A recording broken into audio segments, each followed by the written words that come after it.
शिव और कृष्ण का जीवाणु युद्ध का रहस्य जानकर आप भी चौंक जाएंगे। आइए सुनते हैं ये पौराणिक रहस्य। पौराणिक कथाओं के अनुसार बानासुर नामक दैत्य के कारण भगवान श्री कृष्ण और शिव जी का प्रलयंकारी युद्ध हुआ था। हालांकि इस युद्ध का जिक्र बहुत कम ही मिलता है। अधिकतर बातें जनश्रुति और मान्यताओं पर आधारित है। इस संबंध में विरोधाभासी कथाएं ही मिलती है। सही क्या है यह शोध का विषय है। इस युद्ध के कारण हाहाकार मच गया था। युद्ध में सभी तरह के अस्त्र और शस्त्रों का प्रयोग हुआ था।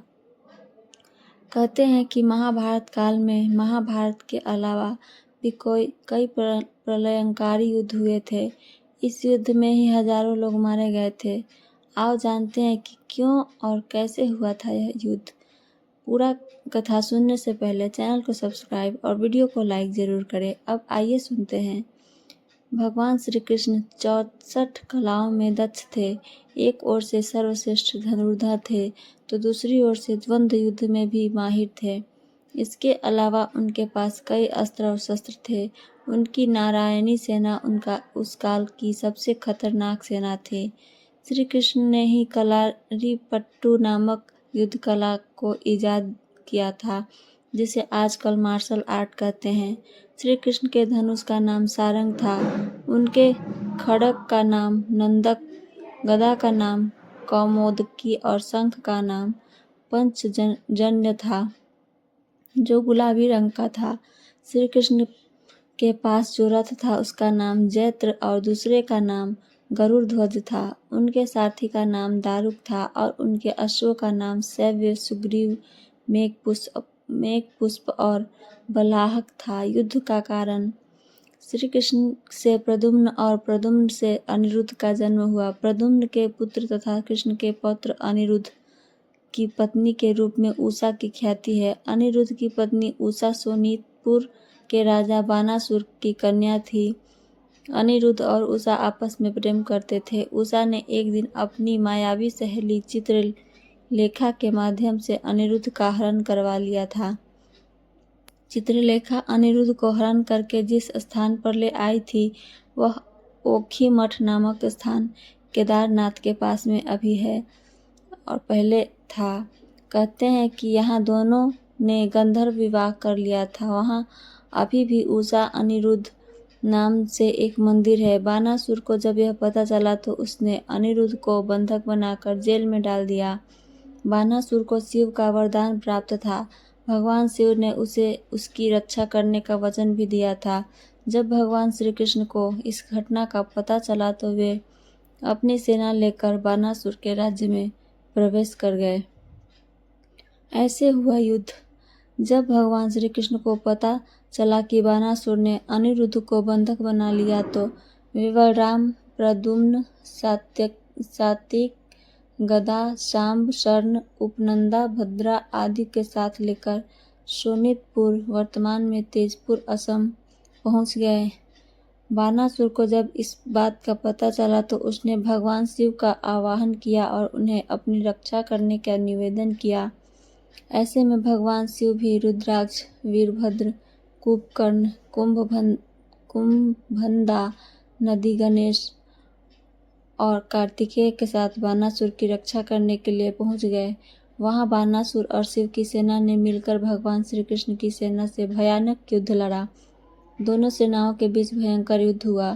श्री कृष्ण ने बानासुर के असंख्य सैनिकों को मार गिराया जो शिव जी ने भी कृष्ण की सेना का भारी नुकसान किया।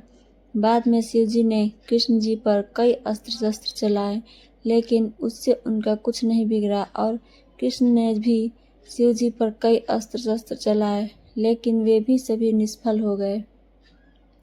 तब अंत में शिव जी ने भगवान कृष्ण पर पाशुपतास्त्र छोड़ दिया। इसके जवाब में श्री कृष्ण ने भी नारायणास्त्र छोड़ दिया। दोनों के अस्त्रों से भयंकर आग उत्पन्न हुई, लेकिन दोनों का कोई नुकसान नहीं हुआ।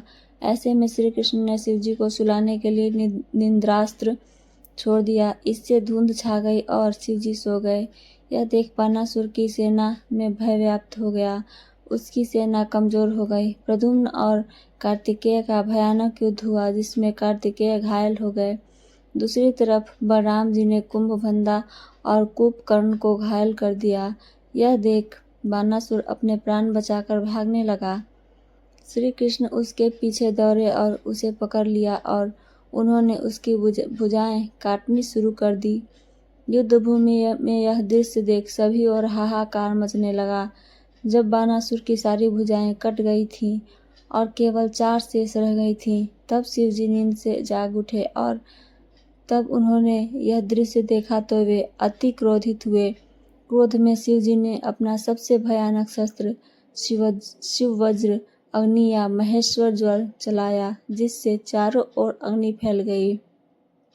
हर तरफ भयानक जीवाणुओं के कारण ज्वर और बीमारियां फैलने लगी। यह देख श्री कृष्ण को न चाहते हुए भी अपनी आखिरी शस्त्र नारायण ज्वर शीत चलाना पड़ा। इसे वैष्णव ज्वर भी कहा जाता है। कहते हैं कि भगवान श्री कृष्ण के शस्त्र से ज्वर का तो नाश हो गया, किंतु अग्नि और शीत का जब बराबर मात्रा में विलय होता है तो संपूर्ण सृष्टि के प्राकृतिक वातावरण का नाश हो जाता है। सभी ओर हाहाकार मच गया। यह भयंकर दृश्य देखकर नारद मुनि सहित सभी देवी देवता, यक्ष, गंधर्व आदि ब्रह्मा जी से इस युद्ध को रोकने का निवेदन करते हैं, लेकिन ब्रह्मा जी इस युद्ध को रोकने में अपनी असमर्थता व्यक्त करते हैं। तब वे सभी मिलकर पराशक्ति देवी भगवती माँ दुर्गा की आराधना करते हैं। माँ दुर्गा प्रकट होकर दोनों पक्षों को शांत करती हैं। उस समय श्री कृष्ण कहते हैं कि माते, मैं तो बस अपने पुत्र अनिरुद्ध को स्वतंत्र कराना चाहता हूँ। तभी शिव जी कहते हैं कि मैं भी अपने भक्त की रक्षा करने के लिए प्रतिबद्ध हूँ। श्री कृष्ण कहते हैं कि मैं बानासुर का वध नहीं करना चाहता, क्योंकि मैं बानासुर के पूर्वज प्रहलाद को वरदान दिया था कि दैत्य वंश में उसके परिवार का कोई भी सदस्य मेरे अर्थात विष्णु के अवतार के हाथों नहीं मारा जाएगा। माँ भगवती की कृपा से श्री कृष्ण के ऐसे वचन सुनकर बानासुर को बहुत आत्मग्लानि होती है और वह क्षमा मांगकर कहता है कि मेरे ही कारण यह युद्ध हुआ, इसके लिए मैं बहुत दुखी हूँ। बाद में बानासुर उषा अनिरुद्ध का विवाह करा देते हैं। वैष्णव ग्रंथों में श्री कृष्ण तो शैव ग्रंथों में शिव जी की महिमा का वर्णन मिलता है। अंत में प्रचलित मान्यता अनुसार कृष्ण ने असम में बानासुर और भगवान शिव से युद्ध के समय महेश्वर ज्वर के विरुद्ध वैष्णव ज्वर का प्रयोग कर विश्व का प्रथम जीवाणु युद्ध लड़ा था। हालांकि यह शोध का विषय हो सकता है कि इस पर शोध किए जाने की आवश्यकता है कि आखिर क्या है वे जैविक अस्त्र शस्त्र थे। हमारी कथा अच्छी लगी हो तो हमारे चैनल को सब्सक्राइब, वीडियो को लाइक तथा कमेंट करके ज़रूर बताएं। धन्यवाद।